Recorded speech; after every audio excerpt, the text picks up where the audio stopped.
una intervista en español. ¿Le gusta o no le gusta? Oui. À lui, ça va lui plaire. Ah, moi oui.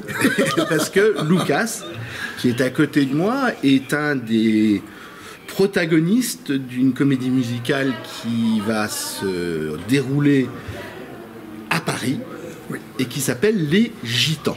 Alors, Gitans. Voilà, Gitans. Au Alors, pluriel. comment on arrive sur une comédie musicale?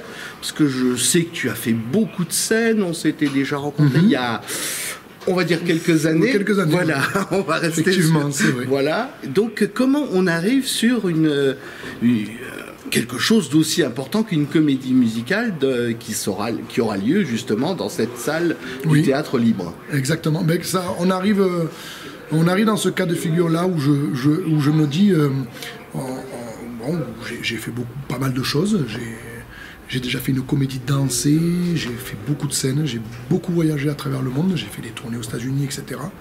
Donc la scène, c'est vraiment une grande passion pour moi. Mais je me suis dit, bon, mais c'est vrai que quand même, allier le chant, la comédie, à la danse, et essayer de développer ce côté-là, puisque je suis aussi danseur à côté,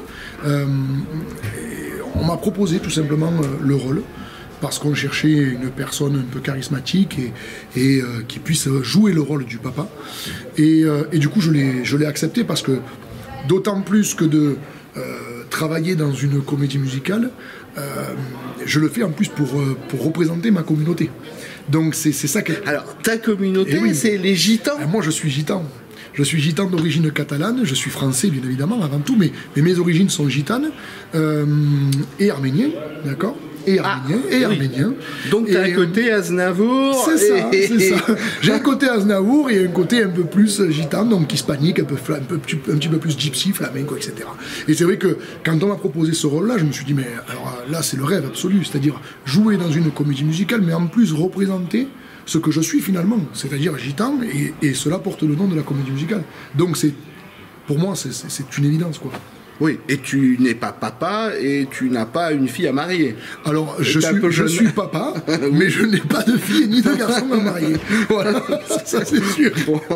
Alors, raconte-nous maintenant, on va ressortir un peu de ce trait d'humour, un peu l'histoire. Qu'est-ce qui se passe dans Gitan? Mais l'histoire de cette comédie musicale, c'est avant tout, avant de parler de l'histoire, il faut qu'on arrive à comprendre que c'est toute une culture qui est partagée et qui sera partagée avec un public. C'est toute une culture mêlée de ses traditions et de ses coutumes, qui va être représentée durant presque 2 heures de spectacle. Tout tourne autour d'une célébration et d'une relation entre une jeune fille gitane qui n'a pas forcément accès à tout, puisqu'elle est fille gitane, et chez nous on fait très attention à nos enfants, même si on peut les marier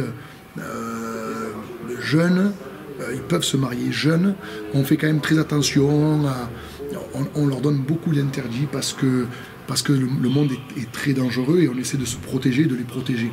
Donc c'est tout ce qui va se dérouler tout au long de ce spectacle-là. Et puis voilà, elle est amoureuse de quelqu'un, ce garçon est amoureux d'elle, mais tombe aussi amoureux, malheureusement pour lui, d'une autre personne.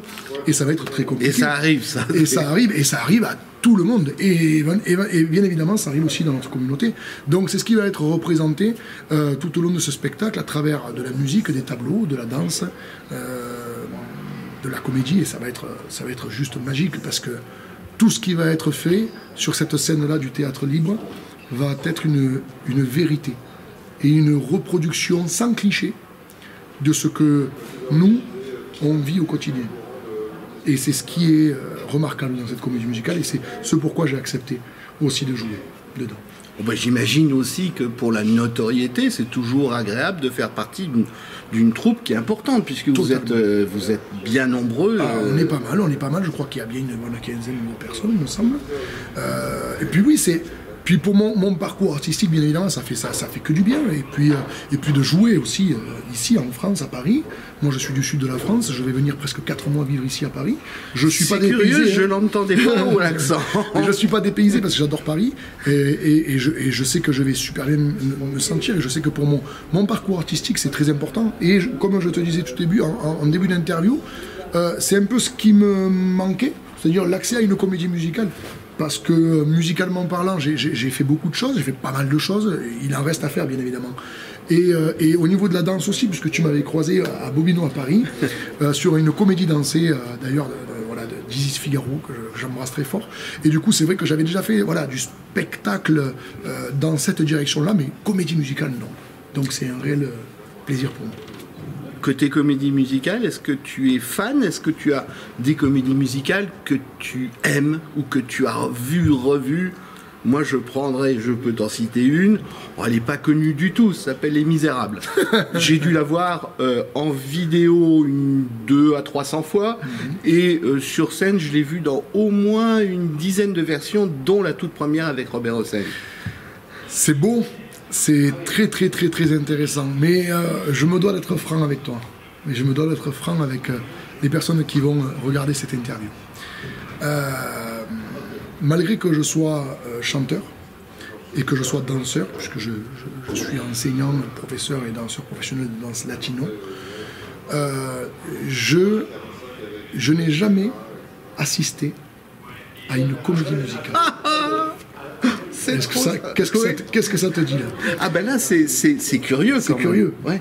Et moi-même ça me surprend aujourd'hui parce que je me dis mais attends, comment ça se fait que tu as pu rater cette étape-là dans ta vie artistique? C'est-à-dire que tu aimes danser, tu aimes chanter, et mec, tu n'es pas allé voir une comédie musicale de toute ta vie. Tu as 36 ans, tu avais la possibilité, plein d'amis qui travaillaient dedans en tant que danseur ou chanteur, etc.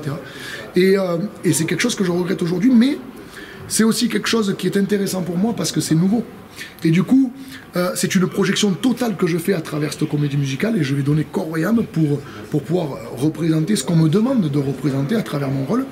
Et voilà. Donc, mais je t'avoue autre chose, c'est que je visionne aujourd'hui, je fais machine arrière et je visionne les spectacles, les comédies musicales, notamment Roméo et Juliette, parce que c'est quelque chose de... Voilà, voilà. Mais c'est quelque chose qui... C'est peut-être similaire à un petit peu l'histoire qui va se vivre au sein de cette comédie musicale Gitan. Et du coup, je regarde aujourd'hui sur Internet, parce qu'on a la chance, sur YouTube par exemple, de croiser les comédies musicales en entier. Et du coup, voilà, je t'ai révélé un petit secret intéressant. Écoute, je vais te faire une proposition plus qu'honnête. Si tu as besoin de voir des Blu-ray, parce que j'ai plus beaucoup de DVD, des grosses comédies musicales, je dois bien en avoir une quarantaine. Wow.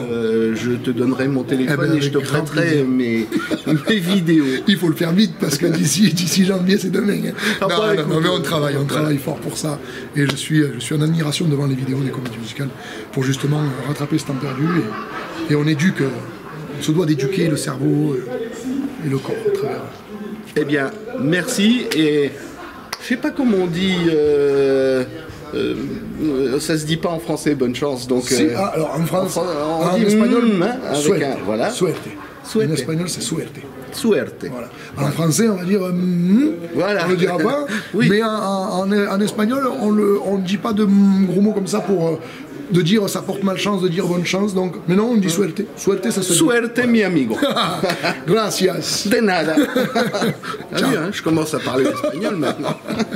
Merci beaucoup. Merci à toi. Je te remercie.